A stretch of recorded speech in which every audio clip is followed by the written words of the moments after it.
bonsoir à toutes et à tous d'ailleurs. Je suis contente de vous retrouver parce que ça faisait un petit moment qu'on n'avait pas fait de pause philo ou de café philo parce que j'ai vu qu'il y avait un autre intitulé. Et aujourd'hui, je suis très contente de recevoir Hubert Ripoll à la librairie Charlemagne parce que c'est vrai que déjà d'abord c'est pas une première. On a déjà discuté philosophie mais pas sur le même thème. Et là on va aborder la question de l'enquête sur le secret des créateurs. Et alors ce qui est intéressant dans cette enquête, c'est qu'elle pose la question de comment on se fabrique finalement le créateur. Comment antérieurement à l'acte même de créer, eh bien, il y a déjà soit une disposition particulière, un talent, soit une éducation ou quelque chose de familial qui va générer un peu la créativité.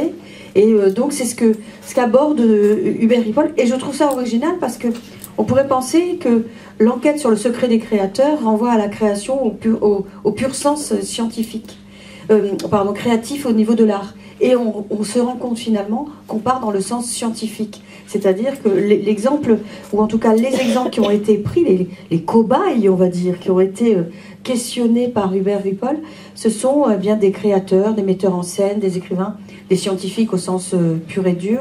Et donc on se dit, ça fait comme ça tout un voyage au cœur de gens qui sont disposés à créer, mais pas forcément artistiquement, et qui ont produit des choses qui aujourd'hui nous interpellent, puisque ce sont des gens connus, célèbres, et puis qui ont eu aussi leur passage à vide parfois. Donc c'est ce que Hubert Ripoll a questionné.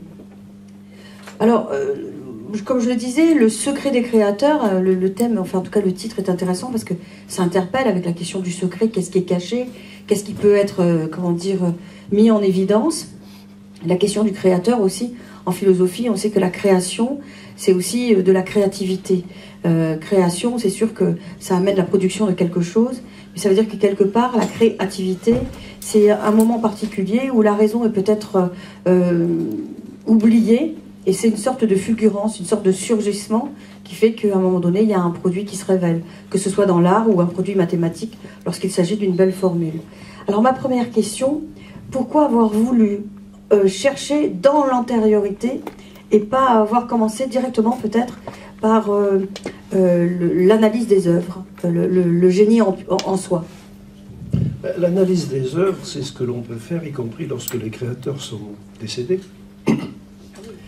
Et tous les travaux qu'il y a eu dans ce genre ont concerné exclusivement des créateurs décédés. Ceci dit, lorsque la personne n'est plus là pour vous dire des choses qui sont importantes pour lui, on peut toujours extrapoler, on peut faire des essais qui sont souvent très très instructifs la plupart du temps. Pour autant, à mon sens, on passe à côté de la question. La question est la suivante: qu'est-ce qui fait qu'un individu va se mettre à créer? Question qui peut paraître, qui est très complexe. Et c'est ma méthode de travail, puisque mon métier, je suis psychologue, et je travaille avec des gens exceptionnels, par goût, dans différents domaines, et j'essaye de comprendre le point commun entre ces gens exceptionnels. Et donc là, j'ai essayé de comprendre quel était le point commun entre 24 créateurs qui sont soit des scientifiques, soit des inventeurs, soit des artistes. Alors, ma méthode de travail consiste toujours à ne pas partir de l'ici et maintenant de l'entretien, puisque je ne travaille que par entretien, mais c'est de plonger au niveau émotionnel dans ce qui a fondé un individu. C'est-à-dire que je pars toujours des émotions, je pars toujours de ce qui est très archaïque, et puisque c'est archaïque, c'est quelque chose qui est souvent indicible, et mon travail consiste à les amener à accoucher de l'indicible pour me révéler ce qui fonde leur création, et très souvent, c'est toujours ce qui conclut nos entretiens, pour les révéler à eux-mêmes, puisque au bout de quelques entretiens, alors mes entretiens peuvent durer plusieurs mois. Et je fais un entretien, j'envoie le texte in extenso, je pose des questions dans la marge, la personne y réfléchit, je la rencontre à nouveau, et ainsi de suite, et on avance comme ça. Et on arrive à mettre au point quelque chose qui est le point commun à ces créateurs, et qui permet de répondre à la question comment. Donc, voilà la raison pour laquelle je vais à ce qui est le plus archaïque, et très souvent, très souvent, ce qui explique qu'un individu, ici et maintenant, comme vous, c'est toujours quelque chose qui a préexisté, qui était là lorsque vous avez, dans votre éducation, très jeune, mais très souvent, c'est votre lignée qui est porteur de votre présence ici. Votre lignée, c'est votre antériorité. Donc il m'arrive à remonter dans la lignée pour comprendre. Quand je m'adresse à un Manoukian, pas Manoukian, Gadiguian, quand je m'adresse à un Gadiguian, bon, sa lignée a quelque chose à voir avec son œuvre, puisqu'aujourd'hui, ou il y a quelques jours, il sortait un film qui s'appelle Une histoire de fou. Et une histoire de fou, c'est quand même un hommage et une réparation qui est faite à sa lignée. De la même façon pour beaucoup d'autres. Voilà pourquoi je remonte si loin, pour aller jusqu'à l'ici et maintenant de l'œuvre. Et essayer de comprendre l'œuvre au travers de ce qui l'a fondée dans l'histoire de l'individu. Alors justement, au niveau des choix des personnes, parce qu'il n'y a pas une parité, alors est-ce que c'est parce qu'il y a plus d'hommes qui créent que de femmes? Et ça, c'est une question qui m'interpelle. La deuxième, c'est que il y a un biologiste et philosophe, c'est Atlan.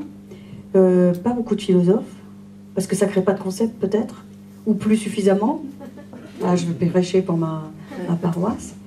Et puis, dans la question du début de l'ouvrage, qui comporte qui dit que la première question qui vous est venue, et j'ai trouvé ça assez intéressant, c'est de demander aux personnes qui créaient quelle était leur première émotion esthétique. Ou en tout cas, quel est le moment où ils se sont sentis dans une émotion qui pouvait les amener à la discipline. Par exemple, il y a le moment où il y a une expérience en mathématiques et que la personne que vous interrogez répond à un moment donné, quand on m'a demandé... Alors en plus, la question posée par le prof de maths, un polygone, je ne sais plus exactement la question. Alors moi qui ne comprends rien en mathématiques, déjà je me suis dit c'est extraordinaire la réponse, je n'y aurais jamais pensé. Et l'enfant répond que lui, quand il a eu cette première émotion de compréhension d'un concept mathématique qui l'a amené à dire le polygone en question c'est un cercle, eh bien il avait eu une grande émotion, une jouissance, je n'osais pas le dire, moi je suis pudique, qu'est-ce que vous voulez. Moi franchement les mathématiques ça ne m'a jamais transformé en quoi que ce soit, je n'y comprends rien, c'est pour ça que j'ai commencé par ça, et je me dis, il faut quand même y aller. Alors, et c'est ça qui est intéressant, ces premières émotions qui donnent à la personne qui les éprouve le sentiment qu'il faut aller vers ça, vers cette discipline. Moi je trouve ça intéressant parce que je ne me rappelle pas si j'ai eu un orgasme philosophique un jour, ou si j'ai eu... Je ne me souviens pas si j'ai eu une émotion philosophique quand j'ai commencé. Je ne m'en souviens pas. Il faut que l'on pousse l'entretien, chère Laurence, pour savoir quel est votre orgasme philosophique. Mathématique, alors, une remarque d'abord, effectivement, il n'y a pas la parité, il y a beaucoup plus d'hommes que de femmes. J'ai fait vraiment le maximum pour avoir la parité, et non pas par souci, par convention, non, parce que je crois que... Enfin, je ne vais pas développer, ça me paraît tellement évident aujourd'hui qu'inutile de développer. Alors, il s'avère qu'il y a des domaines où il n'y a pas de femmes. Il y en a 3 prix Nobel. Des prix Nobel, il y en a féminins actuellement, en vivant, il n'y en a qu'une, qui est une prix Nobel de médecine, qui a été la co-découvreur, co-inventeur du virus du sida, mais elle est associée à une histoire épouvantable, comme on en fait quelquefois en science, où tout n'est pas clair. Et comme j'ai personnellement connu le co-inventeur, sinon l'inventeur qui a été évincé de ce prix, je ne pouvais décemment pas l'inviter. Voilà, c'est la seule. Donc, à la fois, il y en a peu, et puis après, il y en a qui ont refusé. Pour avoir 24 créateurs, j'en ai contacté 89. Et donc, Ariane Mouchkine, par exemple, Agnès Varda, et beaucoup d'autres. Donc, pour citer peut-être ceux qui sont les plus connus. Voilà. Donc, voilà comment les choses se sont faites. Mais de toute façon, beaucoup plus d'hommes que de femmes. Et ça, c'est ce que l'on appelle, les psychologues ou les sociologues appellent la stéréotypie du genre. Oui, il y a une stéréotypie qui fait que lorsque l'on est femme, les pressions sociales sont telles que l'on va plutôt se diriger à tel domaine de création plutôt que tel autre. Après, il y a peut-être une sensibilité féminine et une inclinaison particulière. Bon, ça c'est un peu pour répondre à la question. Là. Et l'autre question, c'est de cette émotion, en fait. C'est vrai que je commence toujours... Là, actuellement, je fais un livre avec des personnes exceptionnelles dans un autre domaine, qui est le domaine du sport, et ce sont de grands handicapés. Je vais essayer de comprendre qu'est-ce qui fait qu'un handicapé est capable d'atteindre des étoiles, alors que des gens qui ne sont pas handicapés ne savent même pas qu'elles existent. Bon. Et je commence toujours par quelle est votre plus grande émotion? Parce que quand la personne, lorsqu'on se met à parler, alors là, c'est quelle est la première émotion dont vous vous rappelez en relation avec votre œuvre. Et donc, quand la personne est obligée de remonter au cheminement, ça lui prend une fraction de seconde. Ah bon? C'est instantané. Alors, j'ai démarré ce bouquin, ce travail, comme je démarre les autres. Sur les autres, l'émotion me met sur une voie. Mais là, l'émotion a ouvert quelque chose d'absolument invraisemblable. Et je dois dire que je continue cette enquête actuellement, et en rencontrant d'autres créateurs pour n'aborder que cette question, et c'est tous les jours confirmé. Alors, ça peut paraître un petit peu obscur, ce que je dis, parce qu'on va se dire que si vous pouvez, si vous acceptez, je vais vous donner deux ou trois exemples. Vous allez voir très rapidement. Je dois tenir le micro? Allez, oui. Merci, Laurence. Que ce soit utile quand même un peu. Alors, bon, Angelin Prège-Locage, qu'est-ce qu'il prédisposait à être danseur, chorégraphe?